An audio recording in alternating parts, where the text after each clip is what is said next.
récemment défini la cuniculture audacieuse comme cette cuniculture qui est basée sur une approche innovante, comme cette cuniculture qui se démarque par des pratiques novatrices visant à améliorer la rentabilité des exploitations. Et lorsqu'on parle de cuniculture audacieuse, il y a des éléments sur lesquels il faut investir, parmi lesquels la génétique. Pourquoi j'estime aujourd'hui que la gamme Optima ou les femelles I+ et ILA sont le meilleur compromis pour une cuniculture audacieuse? On va faire une étude comparative partant des résultats récemment observés sur le terrain. Ici, nous avons la femelle ILA. Ici, nous avons notre femelle Kasongo ou les femelles Baolé. Vous avez récemment vu défiler des portées qui allaient jusqu'à 16 lapéraux. Il y en avait 18 avec 2 morts-nés. Il y a 16 qui sont restés vivants. Et on va donc faire l'étude comparative pour avoir ces 16 lapéraux. Ici, on a une femelle. Ici, pour avoir 16 lapéraux, il faut 2 femelles. Premier élément. Deuxième tiret, la surface.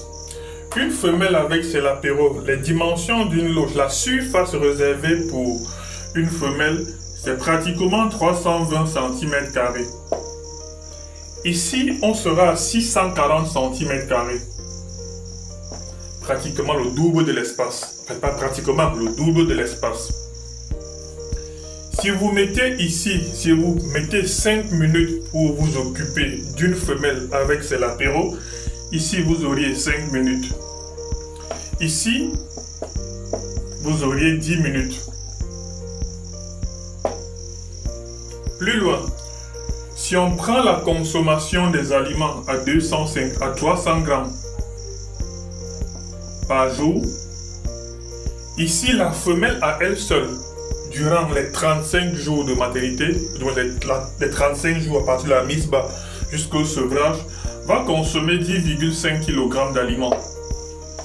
Ici, les 2 femelles vont consommer 21 kg d'aliments. Une autre question se pose ici, la question de la qualité de votre aliment. Avec un meilleur aliment, la ration ici peut être réduite à 250 grammes. Alors qu'ici, avec un mauvais aliment, elle peut aller jusqu'à 400 grammes, uniquement pour satisfaire les besoins de la femelle.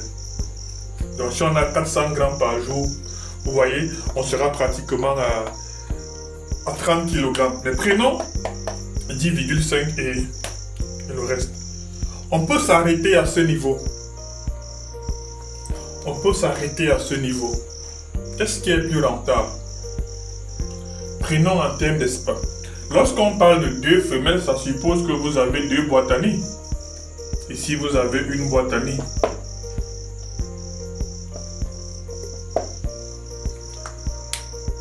Regardez en termes de superficie. En termes de surface occupée pour avoir le même nombre de lapéraux. Regardez la quantité d'aliments. Regardez le temps de travail. Regardez le matériel que vous utilisez. Si la boîte à nid coûte 5 000, vous auriez dépensé 10 000 pour ces 2 boîtes à nid. Si l'aliment coûte 500 francs, vous auriez dépensé ici 5 000, ici 11 000. Si la cage soit là aussi, si pour cette surface, il vous faut une loge qui prendra 20 000, ici vous serez à 40 000. C'est la même chose avec le bâtiment. Parce que la cage n'est pas en l'air, elle est dans un bâtiment. Donc le bâtiment ici, l'espace de la cage ici est encore plus grand. En vérité, qu'est-ce qui est plus rentable? Maintenant, en termes d'expression du potentiel génétique, ici, vous avez 98% d'homogénéité.